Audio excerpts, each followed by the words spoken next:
দ্বাদশ শ্রেণীর কলা বিভাগের ক্লাসে ব্যাপক হইহট্টগোল হচ্ছে। কয়েকটা ছেলের মধ্যে হাতাহাতিও চলছে। ফোর্থ পিরিয়ডের মিতাদির ক্লাসটা অফ যাচ্ছে। হেড স্যার বললেন, অর্পিতা একবার ওখানে গিয়ে দেখে এসো তো ব্যাপারটা কি, আর ওদের কিছু একটা টাস্কও দিয়ে আসবে, নইলে পাশের ক্লাস দুটোও ডিস্টার্ব হচ্ছে। অর্পিতা মিস ক্লাসে ঢোকার মুখে কিছু কথা শুনে বাইরের জানলাটার কাছে দাঁড়িয়ে রইলেন। ভেতরে তখন 3-4টে ছেলের মধ্যে হাতাহাতি চলছে। কোনো একটা মেয়েকে নিয়ে ঝামেলা চলছে ওদের মধ্যে। অর্পিতা খেয়াল করলো ক্লাসের সেকেন্ড বয়, ওই তো সোহম, চিৎকার করে বলছে। লাস্ট বেঞ্চে বসা সঞ্জয়কে বলছে, এই তোর অত ফাটছে কেন রে?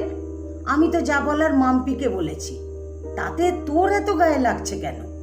ও তোর কে হয় রে শালা? বলে খুব বাজে ইঙ্গিতপূর্ণ হাসি হাসতে লাগলো।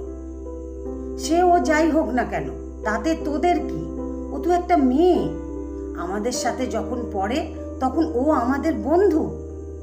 কেন রে, তোদের ঘরে মা দিদি নেই? তাদের পিরিয়ড হয় না? তাদেরকেও কি এভাবে টিটকারি করিস? আমি তো না হয় ক্লাসের লাস্ট বয়, বস্তিতে থাকি, কোনো শিক্ষা সহবত নেই, কিন্তু তোরা তো সব ক্লাসের র্যাঙ্ক করা ছেলে, কত বড় বড় শিক্ষিত বাবা মায়ের সন্তান। তোরা জানিস না পিরিয়ড নিয়ে কোনো মেয়েকে উপহাস করার মধ্যে কোনো পুরুষত্ব নেই? এই পৃথিবীতে মানুষের বংশ বিস্তারের জন্য পিরিয়ডের খুব প্রয়োজন। এটা একটা স্বাভাবিক শারীরবৃত্তীয় প্রক্রিয়া। প্রতি মাসের 4 থেকে 7 দিন প্রতিটা মেয়েকে কি অমানসিক যন্ত্রণা আর অস্বস্তিকর অবস্থার মধ্যে দিয়ে যেতে হয়, সেটা আমরা ছেলেরা ধারণাও করতে পারবো না। একটা বিশেষ ধরনের হরমোন, কি যেন নাম, ঠিক মনে করতে পারছি না, সে যাই হোক, ওই হরমোনের ক্ষরণের কারণে এই সময় মেয়েদের ভেতরের শারীরিক ও মানসিক পরিবর্তন হয়। হঠাৎ হঠাৎ মন খারাপ হয়, ওটাকে তোদের ভদ্র ভাষায় কি যেন বলে, হ্যাঁ মনে পড়েছে, মুড সুইং। ওটাই হয়। মেজাজ খিটখিটে হয়ে থাকে, তলপেটে প্রচণ্ড ব্যথা হয়, ঠিকমতো খেতে পারে না। এই সময় কোথায় একটা মেয়ের সাথে আন্তরিক ব্যবহার করবি, তা সে মেয়েটার সম্পর্কে মা, স্ত্রী, দিদি, বোন, বন্ধু বা অপরিচিত যে কেউ হোক না কেন, তা না করে একটা মেয়ের অসহায় অবস্থা নিয়ে হাসাহাসি করছিস? ছি! একটা মেয়ে পৃথিবীর সর্বোচ্চ সম্মান মা হওয়ার ক্ষমতা অর্জন করে এই পিরিয়ডের জন্য, আর আমরা ছেলেরা সেটা নিয়ে তাদেরকে বিদ্রূপ করছি। ছি ছি! এটা কি তোদের মনুষ্যত্বের পরিচয়? আমাদের তো লজ্জা হওয়া উচিত রে। নিজেদের নোংরা মানসিকতা বদলা। ভুলে যাস না, তোর আমার মা, সবার মায়েরই পিরিয়ড হয়, যার জন্যই তুই আমি এই পৃথিবীতে এসেছি। নিজের বাড়ির মা বোনেদের কখনো জিজ্ঞাসা করেছিস তাদেরকে কি কষ্ট করতে হয়?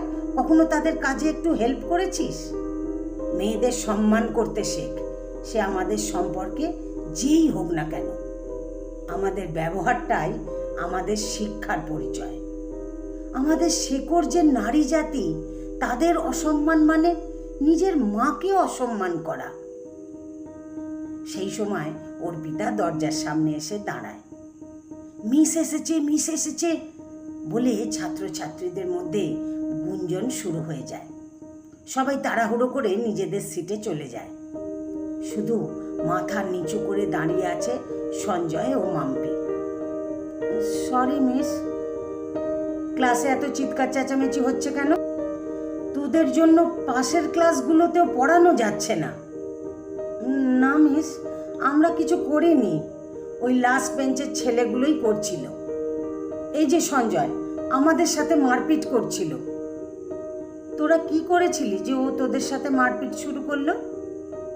আমরা কিছুই করিনি, ওই বন্ধুতে বন্ধুতে একটু মজা করছিলাম, এই আর কি। এটা কোনো মজার ব্যাপার ছিল না, জোরে বলে সঞ্জয়।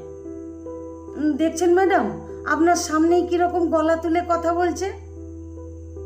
কি হয়েছে মাম্পি, তুই মাথা নিচু করে দাঁড়িয়ে আছিস কেন?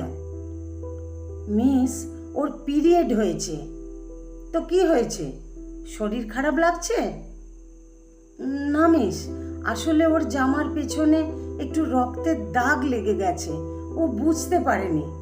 আর সেটা দেখে ওই ছেলেগুলো, এই যে ওরা, বলে ফার্স্ট বেঞ্চের দিকে দেখায়, ওকে কখন থেকে বাজে বাজে কথা বলছে। আর সঞ্জয় সেটাতেই প্রতিবাদ করছিল বলে ওদের সাথে কথা কাটাকাটি থেকে হাতাহাতি হয়। না ম্যাম, আমরা তেমন কিছুই বলিনি, জাস্ট একটু মজা করছি। চুপ, বলে ধমকে ওঠে অর্পিতা। বাকি কথা আমি সব জানলার বাইরে থেকে শুনেছি, তাই বেশি ওভার স্মার্ট হওয়ার চেষ্টা করিস না। Sorry miss. সরি আমাকে নয়, মাম্পিকে বল। সঞ্জয়, এদিকে আয়। ঢাকাপুকো স্কুলের লাস্ট বেঞ্চের সঞ্জয় মিসের সামনে এগিয়ে এলো। এইটুকু বয়সে মেয়েদের এত সম্মান, এত দয়া তোর মনে? পিরিয়ড নিয়ে এত স্বচ্ছ ধারণা কোথায় পেলি বাবা? মিস, আমরা তো বস্তিতে থাকি, আমি আর দিদি ওখানে একটা রেস্টুরেন্টে সন্ধেবেলা কাজ করি। একদিন দিদি বলল ওর শরীর খারাপ লাগছে, ও যাবে না। সেদিন আমারও শরীরটা ভালো ছিল না, কিন্তু মা আমাকে যেতে বলে দিদিকে ঘরে থেকে যেতে বলেছিল। আমার তখন খুব রাগ হওয়ায় দিদিকে জোরে ধাক্কা দিয়ে দিয়েছিলাম। দিদি যন্ত্রণায় কোকিয়ে ওঠে। আমি তখন ওকে বলেছিলাম, তোর প্রতি মাসে 2-3 দিন করে বাহানা, তাই না? ঘরে শুধু শুয়ে থাকা আর আমাকে দিয়ে জল বওয়ানো, কাপড় কাচা, রেস্টুরেন্টের কাজ করানো। নিজে মহারানীর মতো বিছানায় শুয়ে থাকবি আর ভালো মন্দ গিলবি।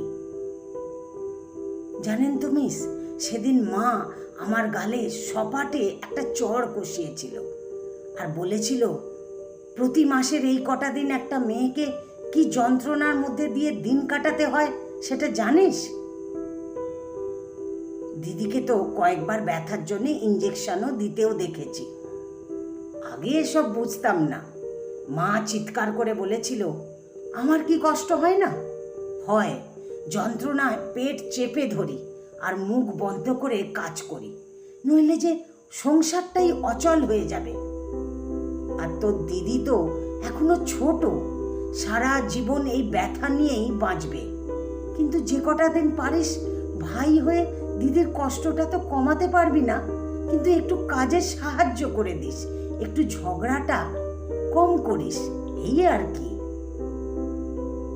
তোর মায়ের মতো সুশিক্ষা আমরা সব মায়েরাই যদি সময় থাকতে নিজেদের সন্তানদের দিতে পারতাম।